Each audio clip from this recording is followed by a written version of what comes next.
We have one set of laws in this country, and they apply to everyone. Applying those laws, collecting facts, that's what determines the outcome of an investigation. Nothing more and nothing less. And that is Special Counsel Jack Smith on Friday after President Trump was charged with 37 felony counts over his handling of classified documents. Joining me right now with legal reaction, our former acting U.S. Attorney General Matthew Whitaker and Harvard Law Professor Emeritus Alan Dershowitz. Gentlemen, great to have you both. Thanks very much for being here. Thank you. Alan, you are the author of the book, Get Trump, available now. Your reaction to the DOJ getting Trump?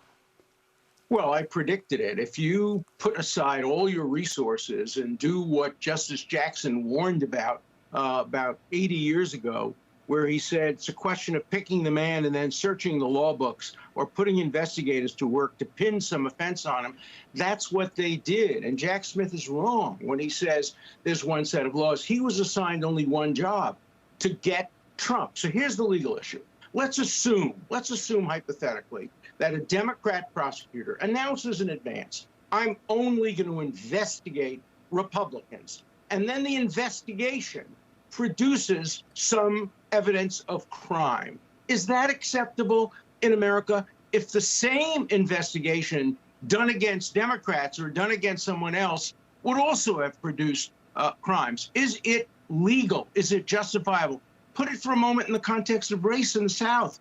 What if a Southern prosecutor in the 50s had said, we're only going to look at black crimes, and then he finds a crime by a black person, while similar crimes are not being prosecuted by white people? Would the courts accept that? That's the key issue presented by this indictment. Yeah, I think it's really ironic and obviously hypocritical to say there's one set of laws in this country and no one is above the law, when in fact we've got all of these instances of Hillary Clinton above the law, Joe Biden above the law, et cetera, et cetera. Jim Comey, what are your thoughts, Matthew Whitaker? You've both read the indictment. Give us your sense of the legal aspects of this indictment. Yeah, so it's a very aggressive prosecution by Jack Smith, and I'll point out that he was the one that got reversed 9-0 by the U.S. Supreme Court on the Virginia Governor Bob McDonnell case for taking a very aggressive position on a statute. You know, the interplay between the Presidential Records Act, which says all documents are covered by that act, and the Espionage Act, which preceded it and was passed in 1917, about 4 months into World War I think is going to be the most important issue that the courts are going to have to decide. And as I've read both those statutes, I've thought about the interplay, I've thought about all the other cases that have been brought under those, I just can't see where Donald Trump's position that the Presidential Records Act is more specific and therefore applies to this case is going to prevail, and that this prosecution is going to crumble based on that analysis once it gets to the Supreme Court. There's only one problem with that, and that is the tape recording in which Donald Trump foolishly waves a piece of paper and says, I could have declassified this, but I didn't. It's secret.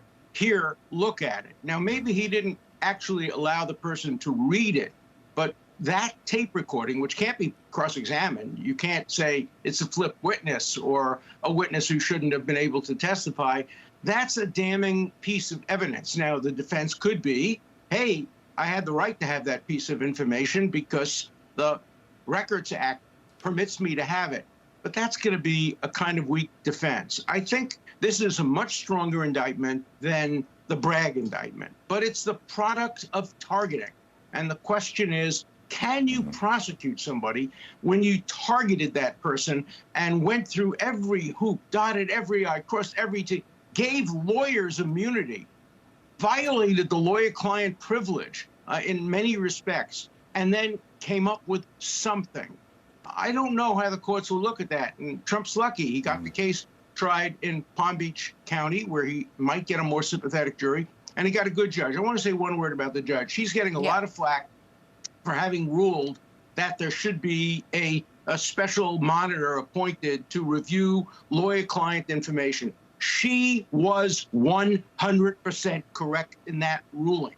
And it was a civil liberties ruling. And as a liberal Democrat civil libertarian, I applaud her for that ruling. When the government seizes material that's lawyer-client, it should be looked at by a special master first.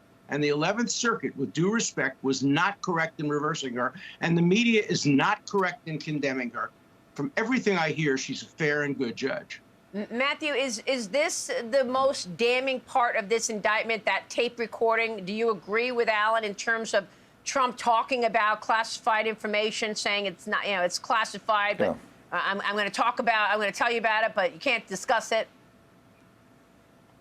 Well, right, but this is one of the things that I think most Americans don't like about lawyers, and that is this indictment only talks about national defense information under the Espionage Act, and that's a separate category under the statutes than classified information that's marked classified. And my understanding is this document that Professor Dershowitz is talking about, that spoke about on this tape recording, was never recovered. And so, there is going to be a very interesting at trial argument, and that goes on as to whether Donald Trump sometimes extends the truth a little bit, and this may be a case where we don't actually know what that document was, and since they didn't recover it, we may never know what that document actually was. And this is the kind of stuff that a jury that's going to have reason and common sense but no bias, if they pick it right, is going to have to decide whether this is the case. To Alan's point, after all of the targeting of Donald Trump, is this the case that we want to convict him on? No, this is a great point. Go ahead.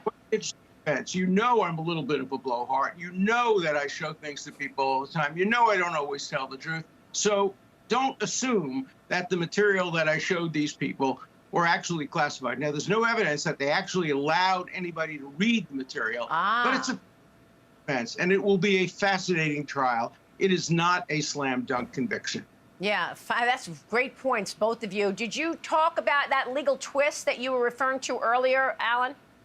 The legal twist is, yes, what if, in fact, there is evidence that would be enough to go to a jury, but that evidence would never have been obtained if not for the illegal, unlawful, and unconstitutional targeting only of Republicans rather than Democrats, or blacks other than whites, or Trump other than anybody else. That's going to be a very interesting, novel argument that eventually the Supreme Court might accept.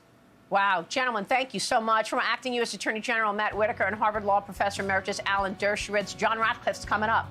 I'm Steve Ducey. I'm Brian Kilmeade. And I'm Ainsley Earhart. And click here to subscribe to the Fox News YouTube page to catch our hottest interviews and most compelling analysis.